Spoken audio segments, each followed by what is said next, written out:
자, 여러분 반갑습니다. 6월 모의평가 물리학2 바른 대비 방법 함께 할 장혜수입니다. 자, 이제 여러분 3학년 돼서 물리학2 공부하고 처음으로 보는 정말 모의평가 문제입니다. 아마 많이 긴장되겠죠? 그리고 전국에 물리학2를 선택한 친구들이 사실 얼마나 될지 가늠이 안 될 정도로 굉장히 적을 것이다 라는 거 우리가 다 예측할 수 있습니다. 상당히 많이 힘든 환경과 여건 속에서 공부하고 있을 것 같고요. 또 저랑 같이 동영상 강의로 만난 친구들도 있을 것 같은데 여러분의 물리학2 선택 정말 격려하고요. 또 많이 힘든 것들 선생님 잘 알고 있습니다. 이번 모의평가를 대비하기에 앞서서 우리가 어떻게 좀 준비하면 좋을지에 대한 간단한 이야기들을 함께 하려고 선생님이 카메라 앞에 섰는데요. 자세히 좀 알아보면서 정리를 해드릴게요. 일단 4월 전국 합평 처음으로 우리가 물리학2 시험을 봤습니다. 4월과 6월은 4월 같은 경우에는 시도교육청에서 출제했고 학교 선생님들이 출제를 하셨죠. 근데 6월 모평 같은 경우에 여러분 아는 것처럼 평가원에 출제하고요. 그 분들이 이제 수능까지 쭉 가면서 출제를 할 거 아닙니까? 그래서 아마도 이제 4월 합평 문제와 6월 모평의 문제가 거의 한 80%, 70에서 80%는 거의 유사할 거예요. 근데 나머지 20%에서 조금 더 독특하고 신선하고 또 새로운 경향의 문제를 만나게 될 것이다 라는 거. 그래서 그런 부분들을 조금 연습한다, 수능 보기 전에 또 훈련한다 라고 생각하고 좀 편안한 마음으로 준비를 했으면 좋겠습니다. 뭐 어떤 분들은 얘기하죠. 연습을 훈련처럼, 연습을 실전을 연습처럼 막 이렇게 얘기하시는데 아직까지 가야 할 길이 멀고요. 또 여러분 물리학2를 3학년 올라와서 처음 공부를 했기 때문에 반복이 사실은 많이 안 돼 있죠. 우리에게 남아있는 여름방학과 2학기 때 과탐을 열심히 돌려가면서 좀 많은 반복을 통하면 그래도 수능까지 가져가는 친구들의 경우에는 뭐 적어도 3번 이상은 정확하게 반복할 수 있지 않을까 싶어요. 근데 지금은 수학도 그렇고 국어도 그렇고 영어도 그렇고 다른 과목들 공부하기에도 급급해서 지금 아마 이제 물리학2 같은 경우에는 반복이 많이 없을 것 같아서 여러분이 조금 겁먹고 있을 텐데 그래도 준비한 대로 그만큼 시험을 보고 오면 될 것 같습니다. 자, 단원별로 여러분 그 시험 범위 먼저 한번 말씀드릴게요. 시험 범위는 1단원과 2단원까지입니다.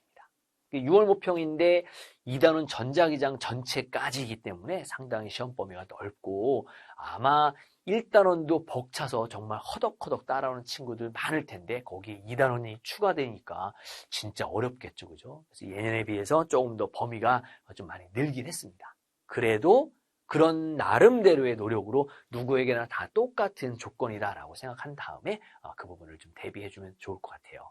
자, 먼저 1단원과 2단원에 대한 단원별 학습법에 대해서 좀 안내를 할게요. 1단원 역학적 상호작용입니다.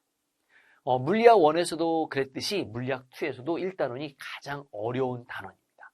맨 마지막 페이지 4페이지에 17번부터 20번까지 있는 문제 중에 정말 고난도 단골 문제들 많이 있잖아요. 바로 뭐 등가스도 운동 관련된 거, 또 포물선 운동 관련된 거. 포물선 운동이나 등가스도 운동 같은 경우에는 약간 기하학적인 어떤 의미나 이런 해석들 요구하고 있고 또 도형에 대한 어떤 추가적인 자료들을 잘 확인해야 되는 수학적인 표현들, 수학적인 계산까지 요구하고 있기 때문에 우리 학생들이 제일 많이 어려워하는 부분이기도 해요. 그래도 많은 기출문제들이 있기 때문에 그 기출문제를 여러분 풀어가면서 시간 단축하는 연습을 해주면 좋을 것 같습니다.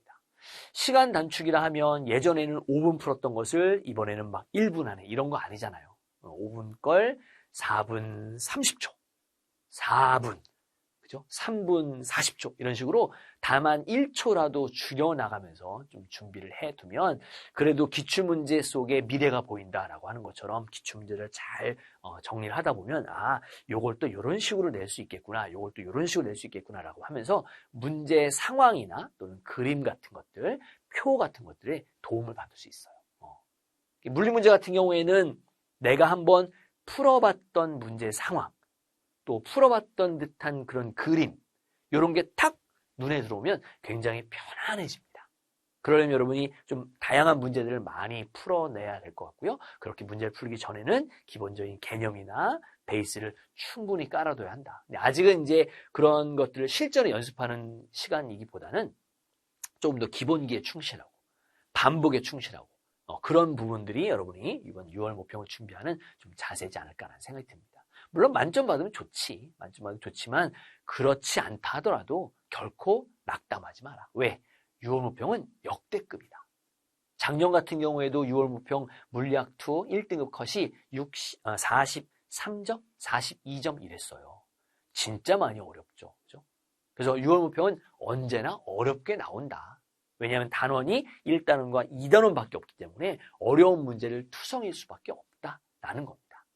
이제 그런 부분들을 좀 잘 참작해 가면서 여러분이 공부할 때 또는 준비할 때 도움을 받았으면 좋겠고요. 자, 2단원 전자기장입니다. 전자기장에서도 그 17번부터 20번까지 그 4문제 사이에 상당히 어렵게 나오는 문제가 몇 개 있어요. 예를 들면 전기장을 벡터로 합성하는 그런 문제라던가 아니면 전류에 의한 자기장 문제라든가 아니면 전자기 유도 문제라든가 최근에 전자기 유도 문제는 점점 더 이렇게 공간적인 지각적인 그런 감각들을 알고 있어야만 풀 수 있게끔 되게 많이 머릿속으로 생각하게 하는 문제들이 출제되고 있더라고요. 많이 어렵습니다. 그리고 이제 여기 있는 전자기 유도나 상호 유도 이쪽 부분이 우리 6월 모평의 이제 그 시험 범위 끝부분인데 끝부분이다 보니까 많은 친구들 좀 이렇게 연습이 많이 안 돼 있기는 해요. 그래도 다행인 건 전자기도와 전류에 의한 자기장이 물리학 1에서 이미 공부했던 내용들 그걸 가지고 거기에 이제 뭐 벡터적인 요소를 합성했다거나 또는 삼각함수를 이용하는 거라든가 또는 수학적인 표현들 그런 걸 확인하는 거라든가 하기 때문에 조금 더 수월하게 준비할 수 있지 않을까 하는 생각이 들어요. 그래서 여기 전자기장 파트에서는 여러분이 벡터 합성하고요. 그 다음에 우리가 너무나도 그냥 간과하고 있는 삼각함수. 삼각함수를 수학에서 배웠던 도형의 모양이 아닌 약간의 뒤집어진 우리가 전혀 생각하지 못했던 그런 삼각함수의 그런 값들을 구해내는 그런 문제들 함께 나오기 때문에 계산 문제 연습할 거 꼭 한번 준비를 해 두어야 합니다. 자, 이제 마지막으로 우리 3명의 친구가 6월 모의평가 물리학2 바른 대비 방법에 대해서 얘기를 하고 있는데 옳게 말한 친구 고르는 거 한번 해보고 이 시간을 마치도록 할게요. 자, A부터 갈게요. A. 물리학2는 어렵기 때문에 쉬운 부분은 무시하고 공부하면 돼. 여러분, 쉬운 부분이 밑거름이 되어서 어려운 개념들을 조합할 수 있는 아주 중요한 정보거든요. 그래서 쉬운 부분을 무시하지 마시고요. 쉬운 부분부터 차근차근 심화까지 단계를 밟아가면서 공부를 했으면 참 좋겠다라는 겁니다. 특히나 6월 모평 다음에 9월이 있고요. 그 다음에 11월이 있기 때문에 이번 6월 모평에 모든 걸 다 걸려고 하지 마시고요. 천천히 이렇게 자기 실력을 끌어올린다라고 생각하면서 준비를 하는 것이 도움이 될 것 같습니다. 다음 B. 물리학2는 개념 이해 문제는 없고 계산하는 문제만 있기 때문에 계산력만 키우면 돼. 여러분, 계산을 해 나가는 과정은요. 내가 개념을 적용한 어떤 공식이나 법칙이나 원리에 그런 것들을 써놓고 그것들을 풀어내는 하나의 도구일 뿐이지 그게 전부가 아니라는 거죠. 우리 학생들이 많이 생각하는 것 중에 하나가 저는 수학을 잘 못해서 물리학2를 못할 것 같아요 라고 말하는 친구들 많이 있더라고요. 수학을 잘하면 물리학2에 도움이 될까요? 물론 도움은 되죠. 도움되지만 그 도움되는 부분이 수학 문제를 풀어내는 것이 아니기 때문에 한 10% 될까요? 따라서 계산 문제만 풀어내는 것이 아니라 일단 기본적인 개념의 이해가 먼저 앞서 있어야 합니다. 그래서 보통 여러분이 갖고 있는 참고서나 이런 것들 보면 그냥 바로 어려운 고난도의 3점 문제 푸는 그런 문제집은 대한민국 전국에 한 권도 없어요. 심지어 1점 문제, 2점 문제, 3점 문제 이렇게 단계별로 여러분의 실력을 업그레이드 시키려는 그런 의도로 만든 책들이 많지 그냥 띄입다 3점 문제만 이렇게 있는 문제는 없다는 거 명심을 하셔야 됩니다. 그래서 내가 3점 문제를 풀기 위해서는 2점 문제를 기본적으로 잘 알고 있어야 하고 그 2점 문제를 풀기 위해서는 개념의 이해가 무엇보다 우선이다 라는 거죠. 그렇게 항상 이 부분을 좀 놓치지 마시고요. 학생 C, 개념 이해와 공식을 바탕으로 수능 연계교재 및 기출문제 풀이로 취약한 부분을 공부해야 해. 지금 빨간색으로 되어 있는 부분 여러분 잘 알고 있는 내용이에요. 그죠? 근데 여기 보면 취약한 부분이라는 말, 선생님 참 많이 와닿습니다. 물리학에서 지금 우리 1단원과 2단원에 있는 내용들 여러 개가 있어요. 그 중에서 여러분이 좀 더 취약한 부분이 뭘까요? 여러분이 스스로 알 거 아닙니까? 그 취약한 부분을 버리려고 하지 마시고요. 아직 6월이기 때문에 지금은 그 부분을 끝까지 물고 늘어진다라고 생각하면서 내가 취약한 부분에 조금 더 시간을 많이 투입하면서 그 부분을 좀 깨우칠 수 있게 연습을 좀 많이 했으면 좋겠습니다. 특히 물리학적인 지식은 천천히 이렇게 올라가는 게 아니야. 가다가 점핑, 점핑, 점핑 이렇게. 그렇게 올라가는 데까지는 인내하는 시간이 필요해요. 인내.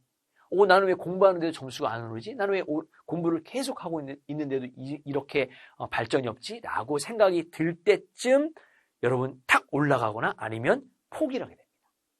끝까지 물고 늘어지시고요. 여러분 물리학2를 하기로 마음을 먹었다면 주변에 있는 그런 다른 친구들의 이야기들 귀를 딱 막으시고 여러분의 갈 길만 앞으로 향해서 전진하면 훨씬 더 도움이 되겠다라는 생각이 들어요. 흔들리지 마세요, 여러분. 끝까지 여러분의 뚝심으로 수능까지 가져가는 겁니다. 자, 이번 6월 모평 잘 준비하시고요. 또 시험도 한번 잘 봐보세요. 틀리면 틀리는 대로 또 어려우면 어려운 대로 풀어보시고 선생님하고 같이 우리 해설방에서 만날 거니까 그때 다시 한번 말씀을 드리도록 하겠습니다. 여러분 준비 잘 하시고 시험 잘 보시기 바랍니다.